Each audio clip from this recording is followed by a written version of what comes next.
and then I'll catch you with the next one. Okay, Linda? Revelation 9, verses 1 to 6. Then the fifth angel sounded, and I saw a star from heaven, which had fallen to the earth, and the key of the bottomless pit was given to him. He opened the bottomless pit, and smoke went up out of the pit, like the smoke of a great furnace. And the sun and the air were darkened by the smoke of the pit. And out of the smoke came locusts upon the earth, and power was given to them as the scorpions of the earth have power. They were told not to hurt the grass of the earth, nor any green thing, nor any tree, but only the men who do not have the seal of God on their foreheads. And they were not permitted to kill anyone, but to torture for 5 months. And their torment was like the torment of a scorpion when it stings a man. And in those days men will seek death and will not find it. They will long to die, and death flees from them. All right, so we went through this. A couple things just to clarify. The word star, Ashtera, it just means a luminous body. So it's not telling you like the suns of the universe are all landing on planet Earth. But it seems like some luminous body, like a meteorite. It could be a satellite coming out of the atmosphere and coming to Earth and just glowing. But in this case, what did we notice about this star? Verse 2, there's a he. Okay, it's given to him in verse 1, and then that he opened the bottomless pit, verse 2. So it's some kind of person here, not sure who it is, but somebody comes down, opens up the bottomless pit, and then what came out of it? First thing was smoke, darkened the air, the atmosphere, we talked about that, and then in verse 3, what else came out of the smoke? Okay, locusts, and were those like locusts, or were they locusts? Okay, it just says they're locusts, so you have to take it literally, or else you become the judge of Scripture, and you can start making it into whatever you want. It says locusts, we have to take it that way unless we have some way to explain otherwise. And so power was given them, or authority, permission, as the scorpions of the earth have permission. What permission has God given to a scorpion? You get too close to it, you step on it, you're in the wrong place, it will sting you. And then what happens? How does that feel? Very painful. How painful is that? Depends on the scorpion. Depends on the scorpion. It can be life-threatening. Anybody been stung? We asked last week. I bet it don't feel like an 8-penny nail going into your finger. No, but it comes with venom. So the 8-penny nail doesn't have the same venom. Now, if you put it in the bone, you might get close. It was Jim? the bone. Okay. I looked it up, and it said it can be very painful, very, very sensitive to the touch, but also very itchy. As it And like- heals, okay. Yeah, kind of like a bad bee sting can just drive you crazy with the itch. All right. And so it can be very uncomfortable in what do I want to say, a range of intensity. And so how are people going to respond to these? In verse 4, they're not going to hurt the grass of the earth or any green thing or any tree, only the men. The ones who do not have the seal of God on their forehead. So they haven't been marked out by God. As we saw back, we know some of them were marked out in chapter 7 with the 144,000. But they're not allowed to kill, so these scorpions will not lead to death. But they torment for 5 months. So how long is the pain? Could be 5 months. It could be different people over the 5 months. It may not be steady. And what are the people going to do in verse 6? They're going to try to seek death. Yeah, it's bad enough they want to die. So that tells you it's pretty bad. All right? And they won't find it. They will not obtain or discover death. They're going to long to die. They're going to desire it. They're going to covet after it really, really bad. But death will run away from them. It escapes them. 5 months. Which trumpet is this? Fifth trumpet. So we're in the middle of the day of the Lord, starting with the trumpet judgments. Fifth trumpet by itself is 5 months long. So how long is the day of the Lord? More than 5 months. More than 5 months. If you go through these, you kind of make some guesstimates of how long does it take to do this? How long will it take to do this and this? And so people ask, well, when does the rapture happen and the day of the Lord begin? And you don't know, because God cuts the Great Tribulation short with the coming of Christ and the rapture of the church. So the church is going through tribulation like they're doing today.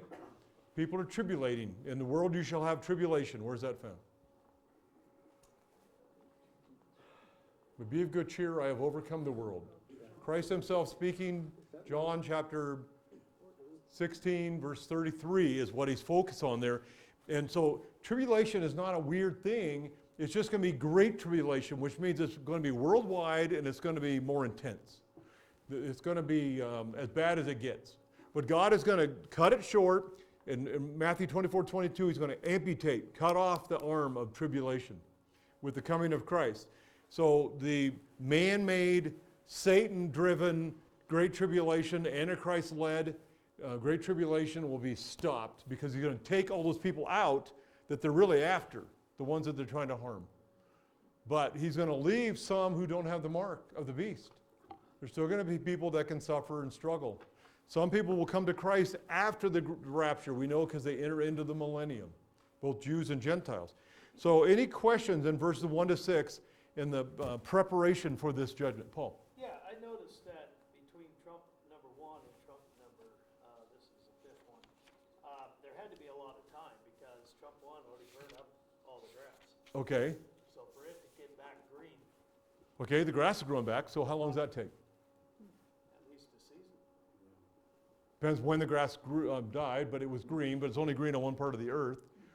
The other part, half of the earth is in winter, but it still can be green because only some parts of the earth, like Lapine, actually have the grass turn brown.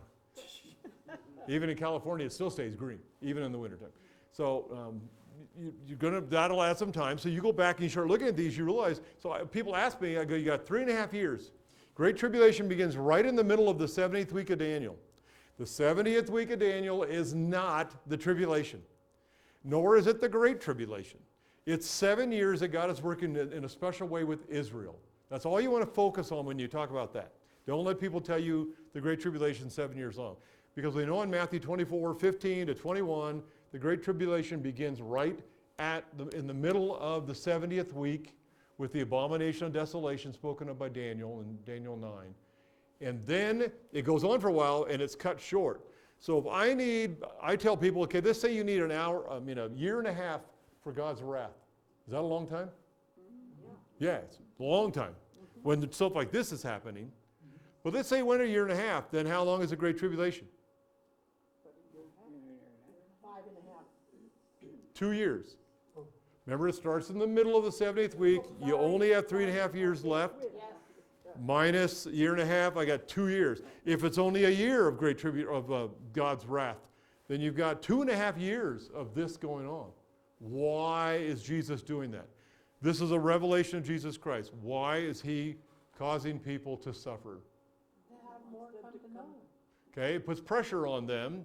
You ever known somebody come to Christ only because of the pressure? God stripped away everything. You find it in foxholes, you find it in prisons, you find it in different locations. Linda? They say in China, when they have all the persecution that they have, but the church is growing like crazy. Yep. It's the underground church, but Yep. there's many people because of the persecution. So it's not saying that people aren't going to come to Christ, but we made up that handout, gave it out to you a while back. Is a great multitude saved in the last days? And Jack's answer was no. And I gave you multiple verses that tell you, few there be that find it. They try to use the 144,000 to be witnesses. The Bible doesn't teach that. They try to use the 2 witnesses in chapter 11 that we're going to get to. The Bible doesn't teach that.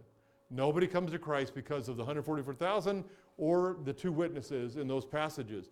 They're looking for some kind of great evangelistic campaign in those days. What are people going to be doing? Both in the Great Tribulation and in the day of the Lord. Hiding, freaking out, suffering, becoming more and more selfish. Angry. They're going to refuse to repent, blaspheming God when you get further into this. Okay, hiding for their safety. So this isn't a really good time to have evangelistic outreach. Not that you can't get to them, but if you find them, what do you think they're going to do? They're going to think you came there to get their food supply and their water and maybe their warmth. Maybe they have a place where they're actually able to stay warm. So it's not going to be a good time. You want to share the gospel now. But what God is doing, though, even in the midst of that, He's putting pressure on mankind to realize that their life and their ways are empty. There's nothing there, and it's all gone. Your savings account, everything's gone. Everything you thought that had any great value. And your health, as we get back to the passage here, if you're an unbeliever and you do not have God's mark on you, your health is really, really bad. Pat? So I spent time trying to figure out the he. The who? Verse 2, where the star is a he. Right. Is there anywhere that we know who that is? It'd only be here because the fifth trumpet is not discussed anywhere. Well, I know that, 12 through 22 kind of adds to what 1 through 11. So I didn't know if there was somewhere down the line who that person is identified in Revelation. I don't know. Okay. I was just trying to. And I would venture to say that your commentaries, your study Bibles, wherever you looked, is probably not telling you either. Well, no, I found several Guesses. Yeah. Suppositions.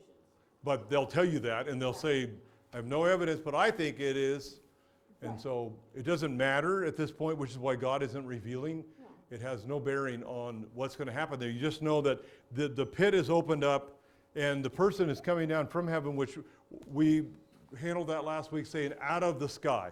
So just because of everything in perspective here is earth, and especially the focus is Israel.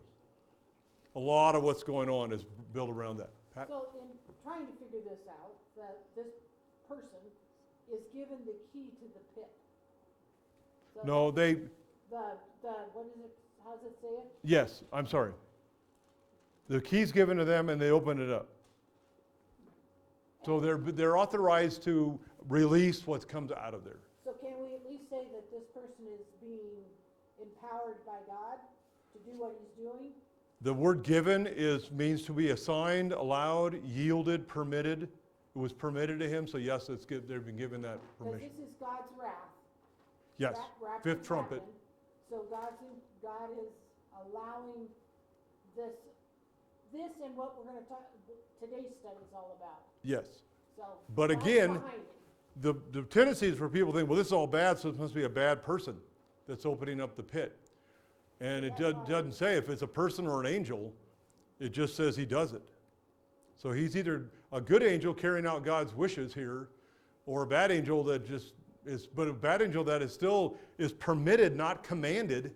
So I lean toward it being somebody good and coming out of the sky, probably an angel, is what I lean toward. But I have nothing to prove any of that. No, I couldn't find Did, anything. did I ever answer you had your hand up for a second? Okay, sorry. You got skipped over. I just had a thought, back on 6, it says death flees. Mm-hmm. Is he keeping people from committing suicide? Yep. Because they're seeking death. So they are searching after, pursuing, desiring, and that would fit really well with somebody who wants to commit suicide. He won't let them. Now, how do you stop them? That was my thought. I mean, how are you gonna stop somebody? Right. Yeah, even from jumping off a cliff or Yeah, something I was like just that. gonna say, jump off a cliff and all of a sudden, get back up there. And I don't know if there'll be some supernatural things to make that happen so that they're actually, That's what was my thinking, that it's not something that we would be accustomed to. probably not. But there's going to be a lot of angels when the fifth trumpet's done that are going to be glad that's over because they may be the ones helping people to not die. I don't know. Jim? And Ken, and then don't let me forget. I keep dropping into seeing these things from a human perspective, and just what you brought up, Ron, to me, I'm thinking, wait. The God who spoke all of creation into existence, this is nothing for him to make this happen. However he does it, and that's not my job to know. It just, I tend to think too little of God, I'll put it that way. And I've heard testimonies myself from people who tried to kill themselves and God interrupted it. God stopped them in a variety of ways, different situations that went on. Even some that went as far as slicing their wrists, and they still were found and rescued and gotten out of that situation. Ken? So the angels, the 7 angels don't have names. Not in this passage, no. They probably have names, but they're not revealed to us.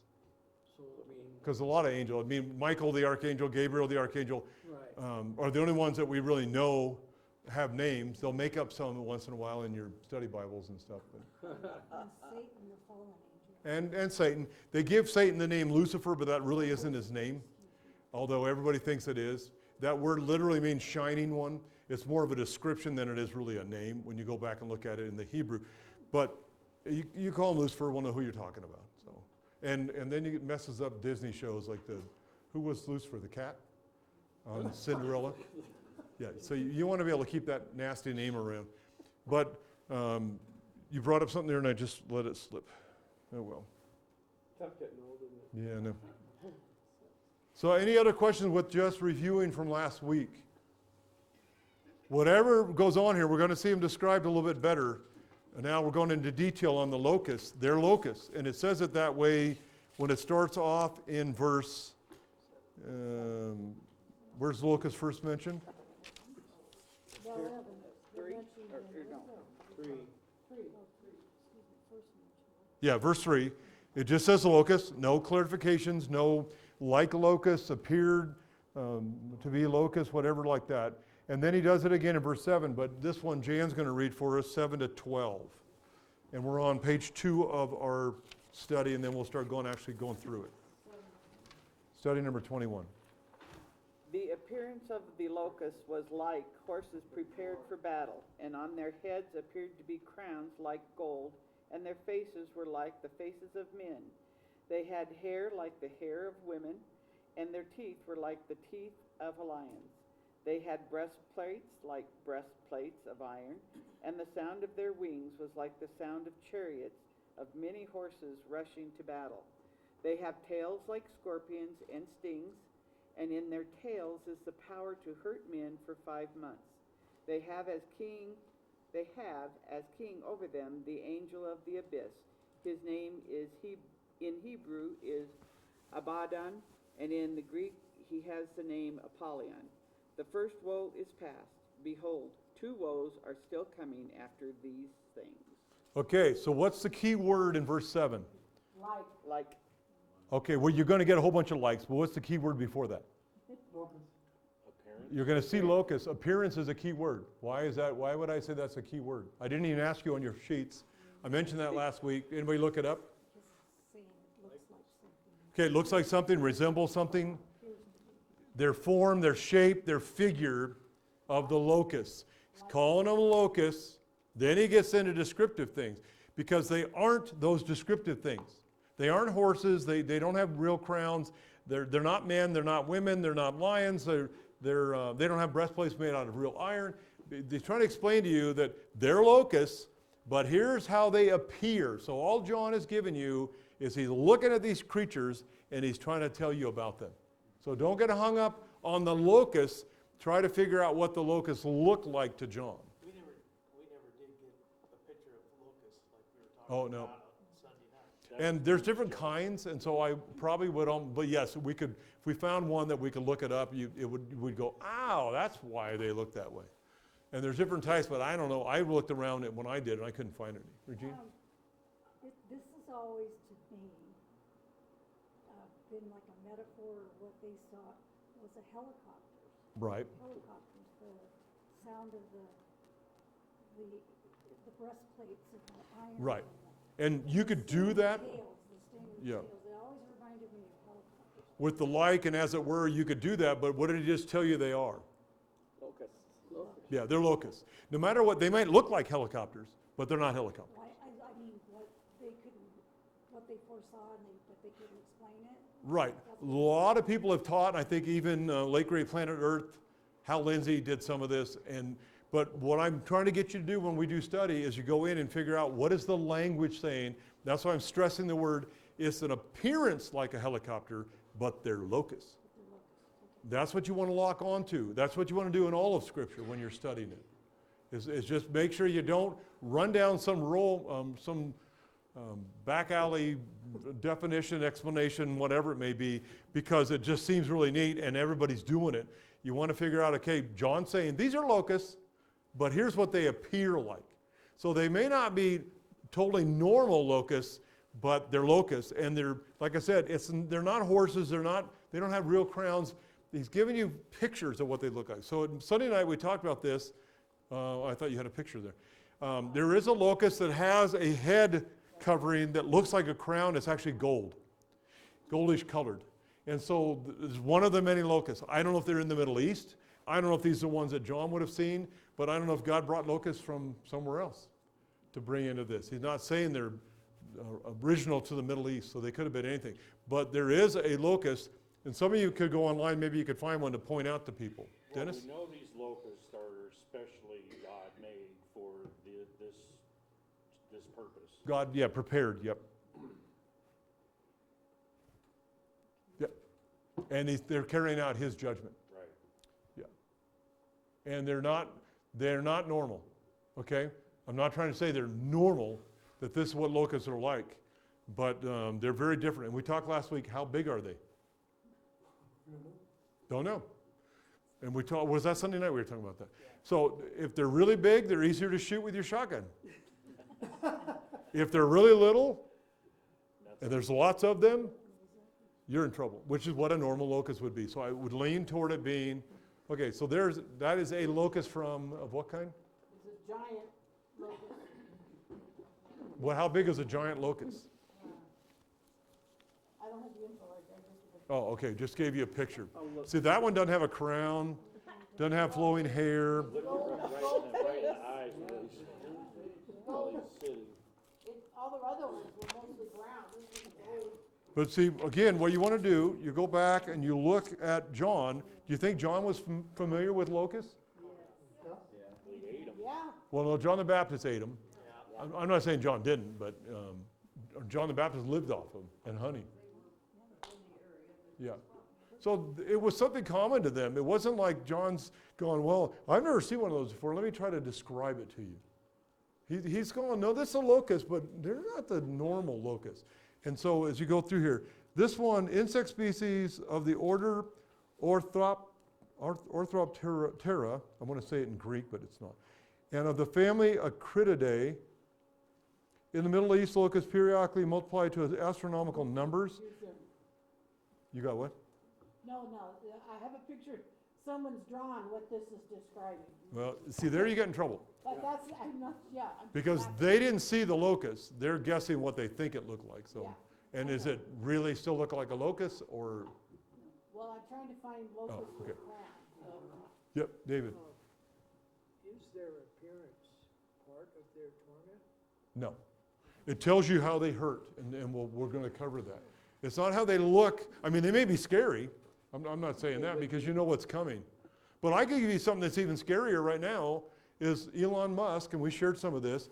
He said they've already invented a little drone the size of like a fly.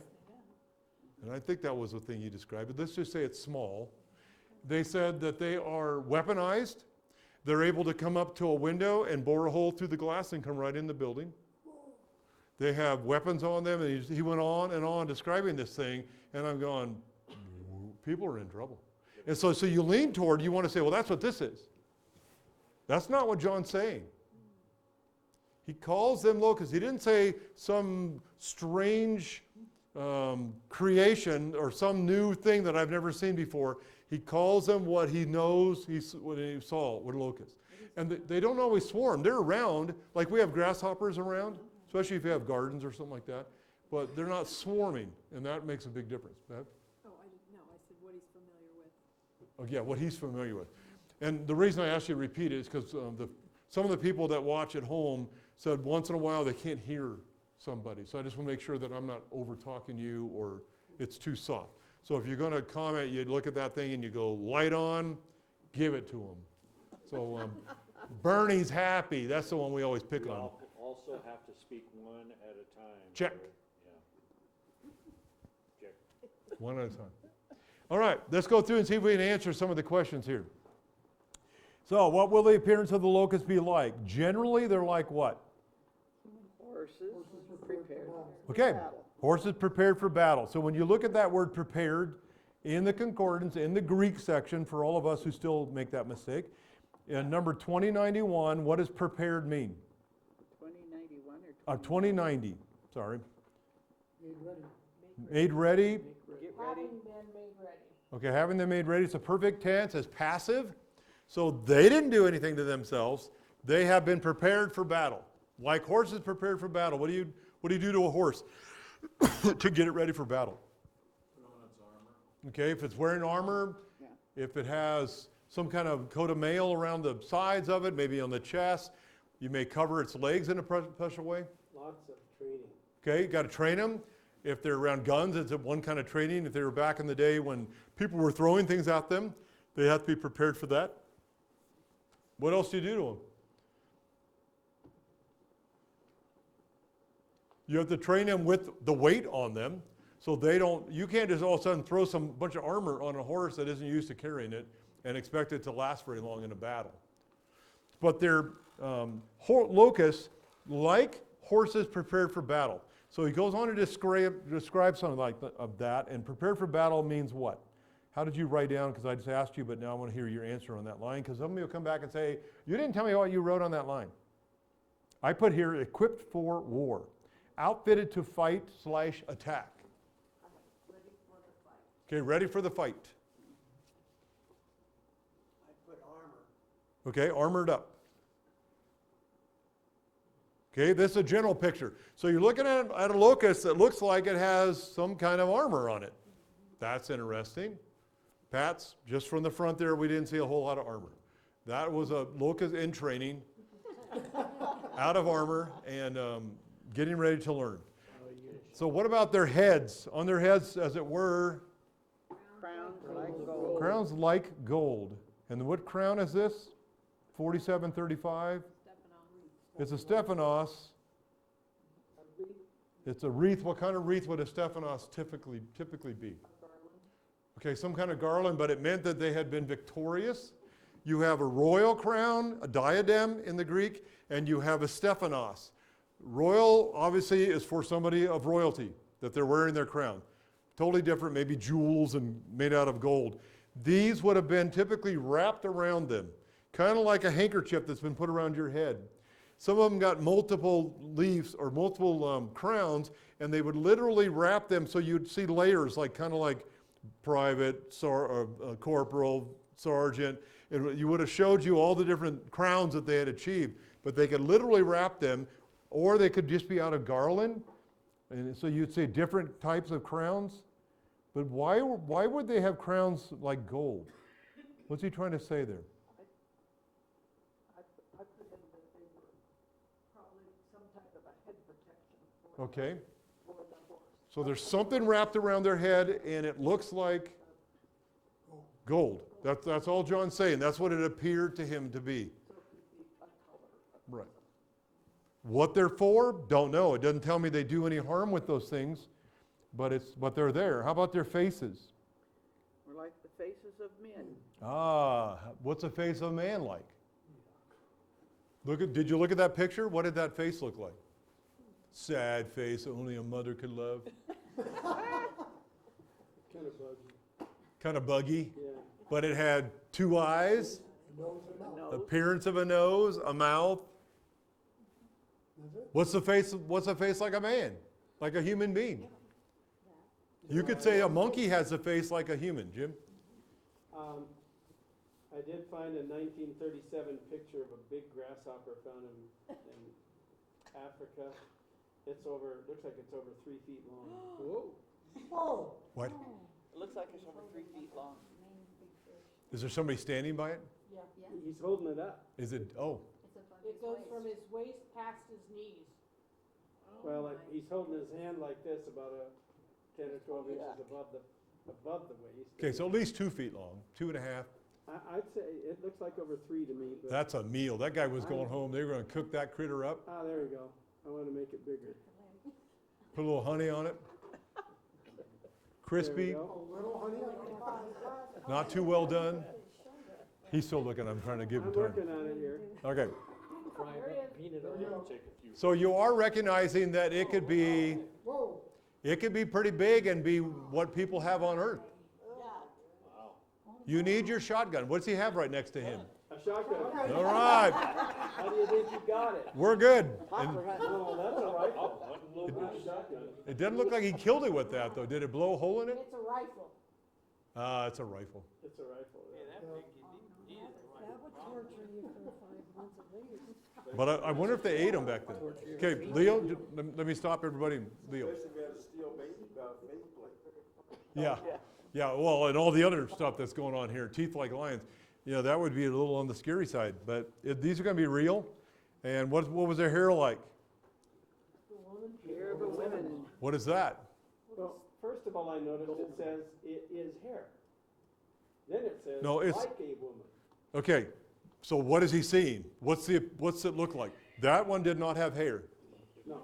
The one that Pat just showed us. My concordance says that it's perhaps a reference to the long antennae. Okay. But if I had long antennae, would I call it hair? Maybe if it was braided? Well, what's it trying to say? There's something flowing off of its head that looks like hair. Well, it says hair, but it looks like hair of women is what it looks like. So again, the prostitute would have had their hair down. A woman would have had the hair up in that day, who was not trying to entice a man, typically. So the hair of women could have been something wrapped around, could have been part of the crown, could have been coming down because it was undone, which was not unknown, but it's there. How about their teeth? Teeth like lions. What do lions' teeth look like? Okay, somewhat sharp Strong. and big, with a couple canines that stand out. Yeah. Powerful. I put down here, what did that mean? What did you put down there? Equals what? Big, strong. I put eating machines, okay, is all I put down. Just to give you an idea how I see these things.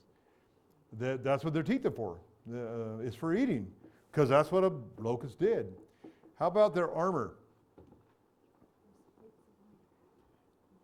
Breastplate, like breastplate of iron. All right, and what does that mean? Armor. This typically would have been a chest to belly covering. Some of the breastplates actually wrapped around the back, but again, he's probably looking at the locust and maybe not even focusing in on that. But they have some kind of armor plating different than a normal locust. How about their sound? Gives you two things it's like. Okay, like the sound of chariots. Okay, of many horses rushing to battle. What does that sound like? What do we use today to describe the sound of a tornado? Freight train. How would John have understood that? No freight train. So John would have known. What they knew from a loud noise of something coming around them would be the sound of chariots. That would be really loud. And then some of that would be horses. Some of that would be the chariot. But many horses rushing to battle.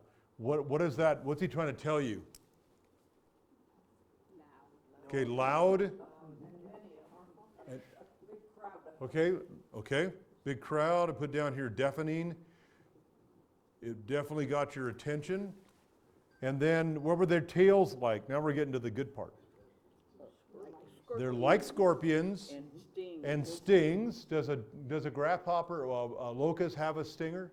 I don't think so. I've never seen one on anything I've seen, but I've only seen grasshoppers mostly. And what's in their Tail. tails? I doubled up. Yes, you did. Is their power, and so cancel out the next is there. And what was that designed to do? To hurt men for 5 months. Okay, I didn't ask you for anything equal, but I did ask you for a definition of the word power. These are like scorpions and stings. In their tails is their power. So what's the word power mean? 1849. Okay. It's which? Okay, authority to act. Influence. Okay, it can be influence. Control. control and force, dominion, jurisdiction, ability, which comes along with the idea of liberty. This is trying to give, they have the right to do this. They have the right to hurt men. Remember what God said in Genesis 9 after the flood? What did Noah, or what was Noah told? If an animal got out of line, Kill it, and eat it. I'm sorry? Kill it and eat it. That might be the end result, but what did he say about animals that hurt men? Let's look at Genesis 9. That's a good idea. We want to refresh this in your memories. This is right after the flood. I wasn't remembering it very well anyway, so it'd be better to read it. Genesis chapter 9, verse 5. Well, it's verse 4. I'll read it. Genesis 9:4. Only you shall not eat flesh with its life, that is its blood. And surely I will require your lifeblood from every beast, I will require it, and from every man's brother, I will require the life of man. Whoever sheds man's blood, by man his blood shall be shed. For in the image of God he made man. And so then he goes on talking about that. So what does he require from every beast? The man's blood. Life, if they kill man, I require your lifeblood from every beast, I'll require it, and from every man's brother, I'll require it. So the animals were not allowed to kill. So what do they do today when a shark attacks somebody out in the waters of Hawaii? Transplant it. Well, the arm, you're talking about the arm, I'm talking about the shark. What do they do to the shark? Kill it. They catch it, they check its, they kill it, and they check its stomach, make sure that was a shark that attacked, because they don't want that happening again. What do they do with a lion that starts attacking people over in Africa? Try to kill it. They track it down, they kill it. And they'll do that with bears, they'll do that with many animals, and it's following what God has told man to do. Don't tell anybody, they'll stop. Yeah, maybe. Well, no, they're bringing them back in. They're bringing in the wolves, they're bringing in the grizzlies, they're bringing... What do you think they died off from in the first place? Why do you think they were killed? Because they were killing people, and people took them out. So as you're looking at this layout here, he says they have the power, even though they're God's creatures, and they have the authority to hurt men for 5 months. This isn't killing them. That's one verse. But it's still the idea that that's not what they were designed to do in the Garden of Eden. And Noah didn't, or Adam didn't even go around with a fly swatter in the Garden of Eden. Didn't need to. Okay? Everybody was happy till sin entered. So who do they have over them in verse 11? A king. A king. And you describe this word, 935 means? King. King, very good. Commander. A ruler, commander would be maybe a lower thing, but okay, ruler of nations, could be a sovereign. What's the term they mostly use? They just redid one in England. Emperors. Okay, could be emperor, and that word is used for that way, but that's the Romans would use that more. How does England use it? Monarch. So that'd be just other ways you could say king, but it's a royal person. It's a person that has authority to rule over their nation, where a commander may have lesser command thing on that, just to clarify, Pat. So it's the one in charge of a given nation. So who do normal locusts not have, according to Proverbs 30, verse 27? Who'd like to read that for us? Proverbs 30, verse 27.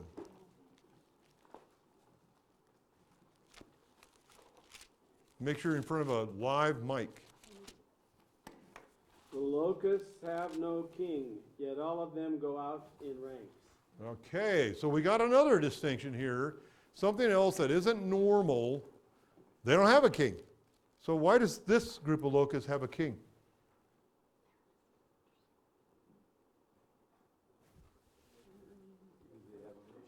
Okay, maybe because they have a mission.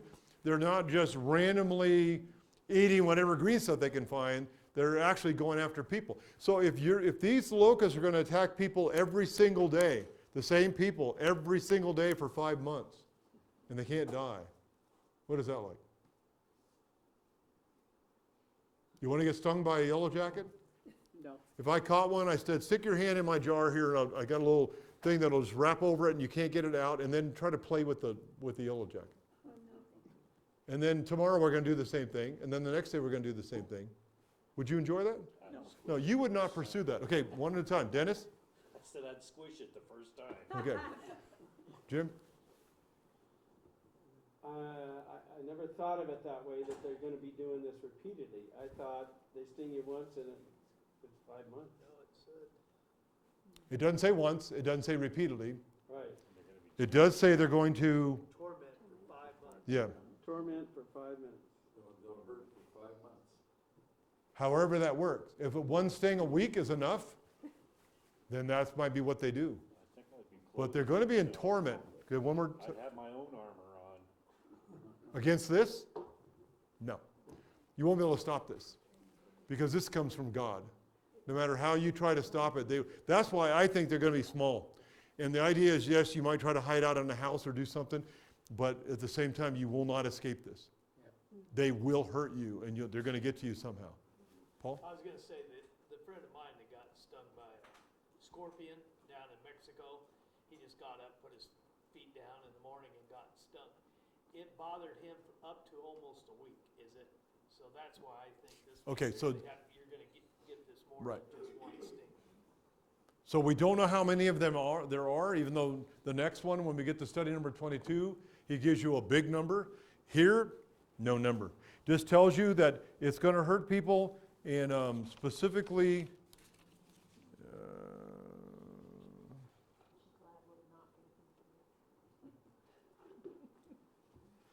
where was the thing about them not having the mark? Am I getting ahead of myself? Is that next week again? Okay, so I'm still going too many studies, so I better Right stop. there on 4. I'm sorry, or it is there? The seal of God on their forehead. Oh, okay, that's what I was looking for. Four. Yes, you are. Yeah, okay, I thought it was in there, but I took a power nap today, maybe I'm overslept. Jack, Yes, I was also just curious and looked up, the average lifespan of a locust is between 3 and 5 months. And these guys, they're giving 5 months to torture. and we don't know if all the locusts last that long, Right, but they're doing this for 5 months, which fits the pattern. So John writing this down, them reading this, the 7 churches were the ones that received this, they would have totally understood. And this would have been absolutely mind-blowing because 5 months of regular locust swarming is horrible. This is so far beyond that. So far. The locust took away your food but didn't hurt you severely. And then make it so you couldn't die, even though you were in great pain. Why is God doing this? How does this fit in as a revelation of Jesus Christ? Where are these people going to go when they die? As I say, they've rejected Jesus Christ, that's why they're, Okay, they rejected him already, so where are they going to end up? Hell initially, lake of fire eventually, forever and ever. And people don't want to believe that exists. That's where America is today. They've gotten rid of God, they got rid of prayer, they've gotten rid of, they're trying to get rid of hell altogether. And so in turn, it's spread out to where they've gotten rid of discipline of any kind. Nobody's in trouble, everybody's equal. The only people that are bad are the people that are telling us that we're not nice people. Or that we need to go to hell because we didn't believe in Jesus. We'll hurt them. That's what it's boiling down to. But they're destroying their children because they don't discipline. And many of them, if they do discipline, it's out of abuse and anger and frustration. And it's not to the benefit of the child. Dennis. So we would probably be hoping that some people would repent Yep. through this. Yep. And cry some out to might. God. Some might, because like I said, some enter into the millennium that have become believers during this time. But what's already happened as of the 4th trumpet, was it? Oh, no, nope. It's as of the 4th seal being broken. What happened at the 4th seal when it was broken? Chapter 6, verses 7 and 8. A fourth of fourth of mankind died. men died.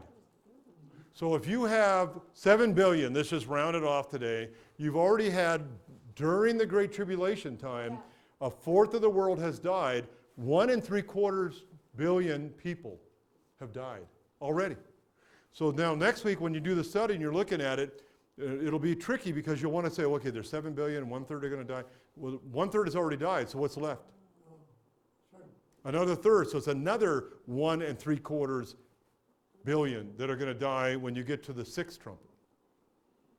So half of the earth has died by the sixth trumpet. And the seventh trumpet is the seven bowls or the seven vials. And that's just rapid fire. Boom, boom, boom, boom, boom, boom, boom. Dumped out during the seventh.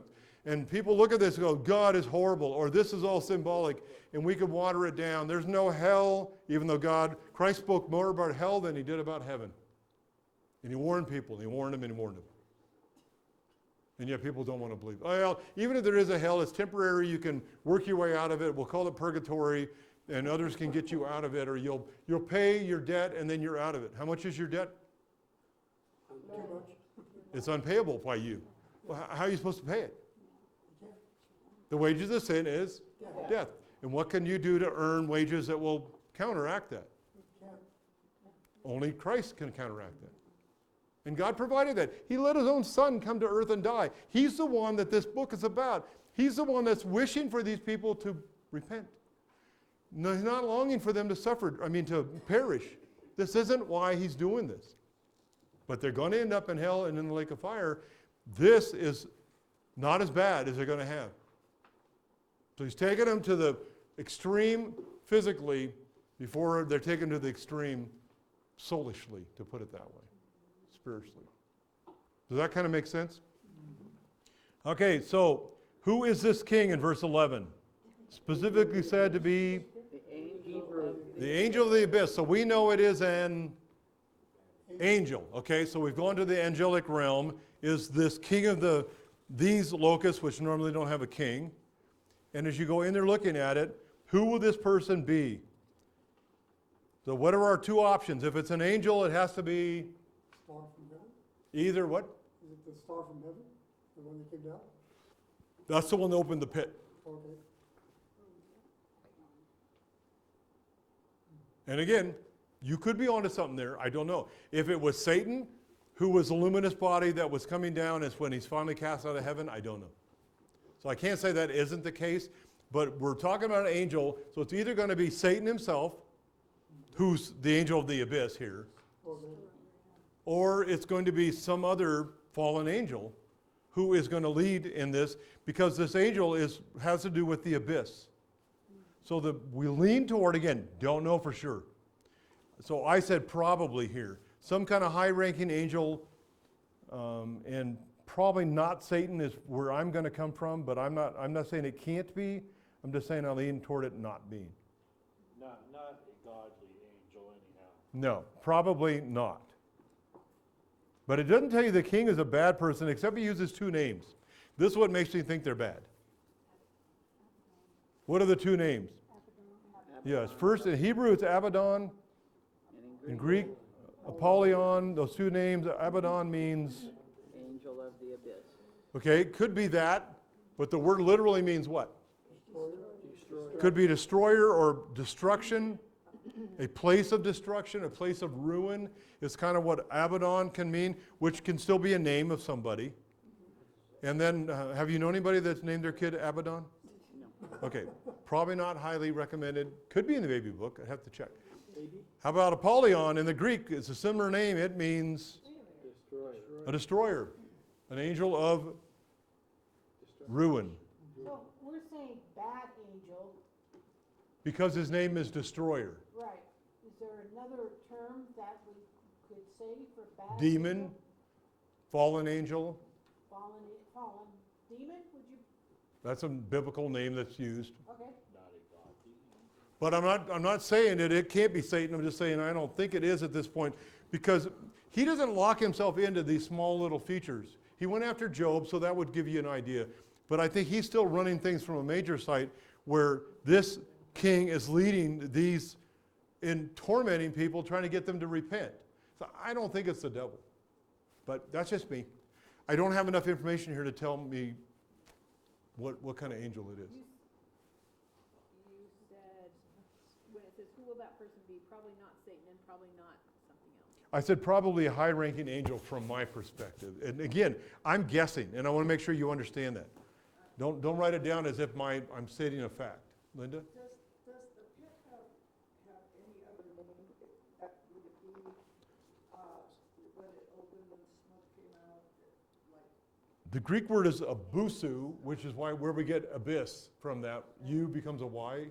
So It- that is just a separate, it's not Hades or it's not this, It just, abyss means bottomless, bottomless. Okay. extreme depth. That's all it's trying to bring up. So what I was just looking up keys, the word keys.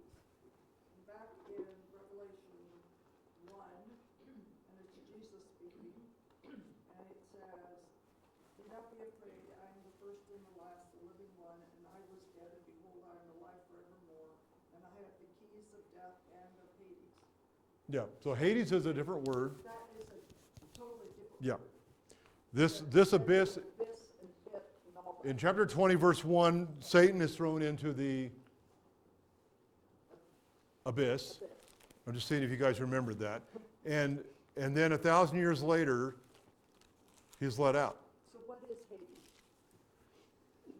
Hades basically means the place of the unseen.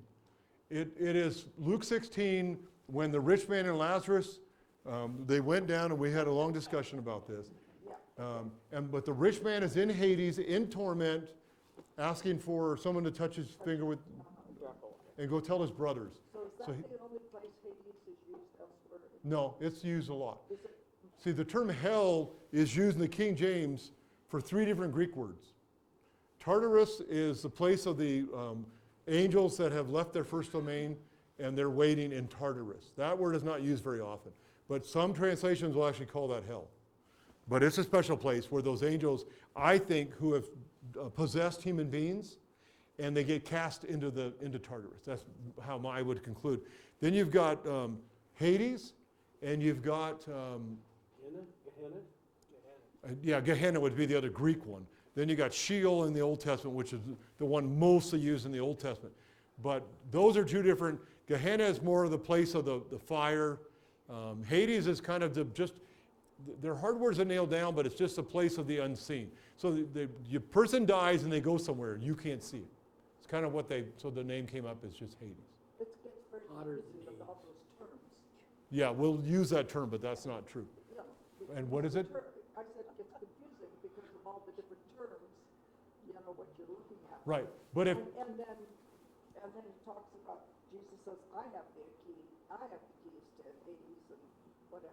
And so, and it's in the same book as you're looking there. And so and you got to keep going back. you're looking up the word keys, I was looking up the word keys. And so I came to that Revelation 1:18. Okay, It's- right. But here it's other keys, fit a different lock, and they have to do with the abyss, which is just a bottomless, it's not a pit, but it's bottomless. There's a different word for the word pit, we'll see that. But the idea that you just picture, and again, doesn't tell me here, you picture they're in free fall. But once the lid's taken off, they're able to get out. That's all I picture when I think of the abyss. It doesn't tell me that. It doesn't tell me that Satan is falling for 1,000 years. But he's at least trapped in this bottomless pit that he can't get out of. It's capped on top and it has no bottom. So however that works to hold him. But we talked about whether or not Hades was where the Lazarus also went. Did Lazarus go to Hades and he's in Abraham's bosom? And then the rich man went to Hades and he's in torment, and there's a gulf fixed between them. We had that discussion, and I won't take it any further than that right now. Jim? I almost hesitate to open my mouth here. In Exodus 12, verse 23. And which verse are you looking at? Exodus 12, verse 23. No, I mean in our passage, what are you referring to? I am referring to this bad angel. Okay, so you're looking up the word, No, I'm not looking up Oh. any words, but I'm wanting to point out and ask you about Exodus, 12, verse 23. check. For the Lord will pass through to smite the Egyptians. This is the Passover. And when he sees the blood on the lintel and on the 2 doorposts, the Lord, and that's Yahweh, will pass over the door, will not allow the destroyer to come into your houses to smite you. Then in 29, now it came about at midnight that the Lord struck all the firstborn in the land of Egypt, from the firstborn of Pharaoh to the firstborn of the captive, and all the firstborn of cattle. And so these are talking about the Lord doing this. And so I'm wondering, back here in Revelation 9, this angel of the abyss, destroyer, is that at all, could that at all be, will not allow the destroyer in verse 23 of Exodus 12? I'm wondering if those could be the same angel. Just curious. I was really... Okay, destroyer, Exodus 12 is number 7843. Abaddon, used in the Old Testament, is number 11. So they're two different words to begin with. So I don't know, without looking them up and doing a word study, I don't know what the difference is between those two. But they're not the same word. So that right there would tell me I don't think they're the same issue. They can be synonyms, they could be similar, but I'd have to do some more work on that. Okay. I don't know if that helps you, but But we were just trying to decide, is this a bad angel, or is this just one of God's good angels sent on a mission? right. The destroyer in Genesis or Exodus 12 is not given the name destroyer. It's just what he's going to do. Yeah. And I shouldn't say that for sure. But I haven't looked at it close enough. Yeah. But the destroying angel is described as more of an attribute of that angel rather than his name. And I think that would be a difference, which is why I lean toward this being a bad angel. Okay, and I'm fine with that. I'm just kind of But, curious. but if you do a study on the word destroyer, you may find Jesus Christ, the term is used for what he's going to do. He'll bring destruction, or Yahweh will bring destruction. So I'm not saying destruction's a bad thing. I'm saying somehow he's characterizing this guy and going out of his way to tell you he's in charge of these locusts. He's the angel of the abyss, which tells me he's part of that. How did he get there? Why is he part of that? That's not good angels typically. And then he has a name that means destroyer. So I lean all that toward it being a bad one. And again, the best conclusions I can come to. Yep. But he makes a prediction in verse 12, what has just passed, so he explains that. The first woe, and the word woe here is 3759, and it means what? Okay, it's an expression of grief. It basically means alas, woe, calamity. It's a form of denunciation. So he's telling you this is really bad. The first calamity is past. Remember what he said back in chapter 8, verse 13? Yep. When he warned them? John's writing, he says, I looked and I heard an eagle flying in mid-heaven, Revelation 8:13, saying with a loud voice, woe, woe, woe to those who dwell on the earth, because of the remaining blast of the trumpet of the three angels who are about to sound. Now he just tells you here in verse 12, the first woe is past, fifth trumpet. You got the sixth and the seventh trumpet still to come, and so that's what he finishes with. Two woes are still coming. So who predicted this earlier? An eagle flying, or a flying eagle there. And what do you connect the three to? Three blasts of Remaining blast of trumpet regarding the three angels. and those who dwell upon the earth, right? So that's where those three angels are going to bring those remaining blasts, and it's the earth dwellers that are going to get it. They're fighting God. Did any of you had a strong-willed child? We will not ask if, we'll assume you have multiple children. We'll assume that nobody knows your children very well. But did you have a strong-willed child from your perspective? You still have one, okay? Yes. Okay, you understand what that's like. You treat them different. You spend a lot more time with them. Hopefully you keep your anger, your frustrations under control, and you're able to guide them. But in the long run, you almost have a closer relationship with them if they come around.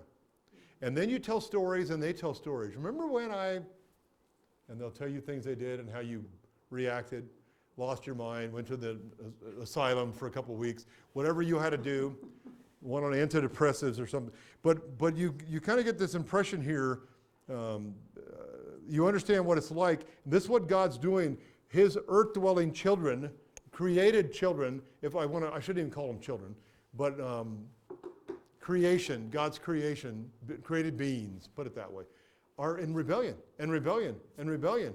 What do you think some of them do who actually come to Christ during that time? What are they like when they get to heaven later, when they get to the New Jerusalem? To him who has been forgiven much, they'll be much more grateful. Right. But if they have rebelled all the way to the end, what do they have in the way of rewards? Little. Very, very little to show. I've talked to too many people that became believers. At one in particular, I think of at 29, and he still brings it up on a regular basis to me. I wasted 29 years of my life.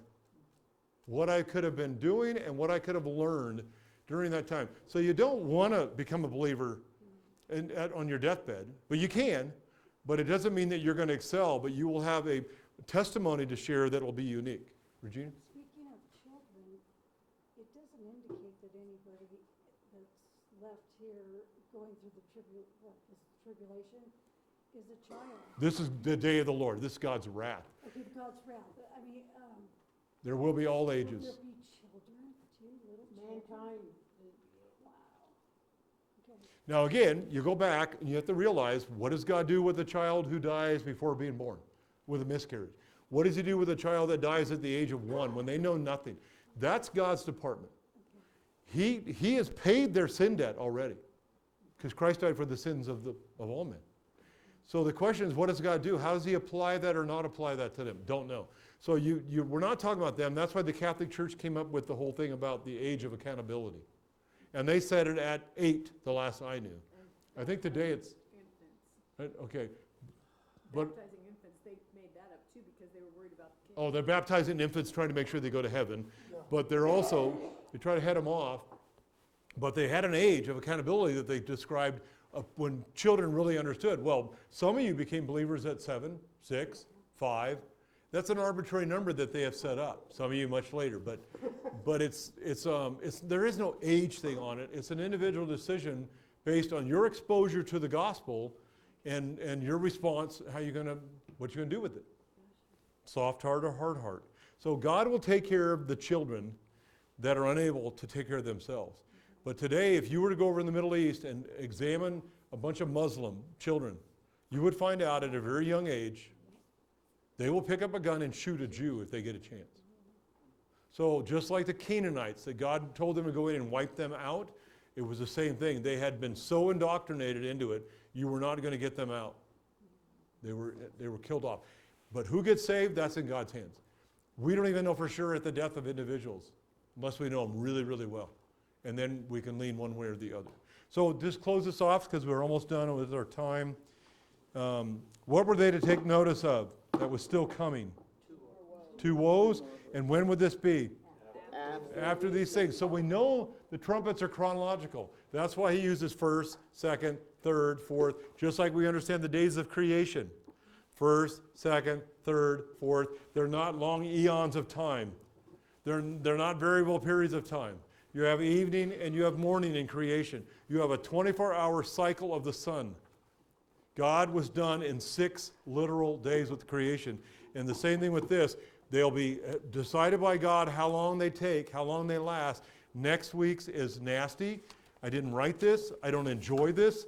But if people do not respond, if they reject Jesus Christ, God has no choice. The wages of sin is death, and it's eternal death. That's where it falls down. And many people are laughing in his face, and they don't believe him because they're being raised by parents who make lots of threats. You do that again, and I'm gonna beat your fanny. And then they do it, and you don't do anything to them. You're teaching them that bad actions do not have consequences.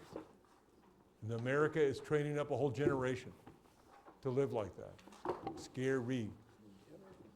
All right? Let's pray. Father, we thank you that not only did your Son die on the cross for all men, but you reached out to each one of us. You're not willing that any should perish. Your Holy Spirit convicts all men who come into the world. You have not left us without witness in Romans 1 to use creation to get our attention. And you have given us a conscience, Romans 2, that works very, very well. And there will be no one standing before you someday that didn't understand and ended up in hell. they have rebelled or they weren't old enough, and you decide what to do with that. So we thank you. We trust you.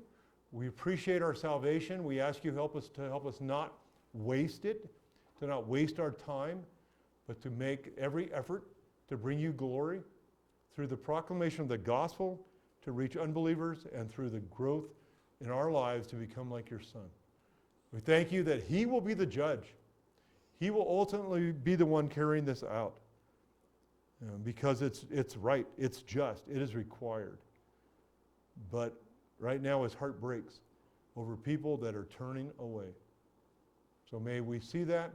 May we understand why he even wept over Jerusalem as she wouldn't have her king and her Messiah. So help us to understand you better and to become more like Jesus in our lives too. Thank you in Jesus' name. Amen. All right, what time on Saturday? Mic's off.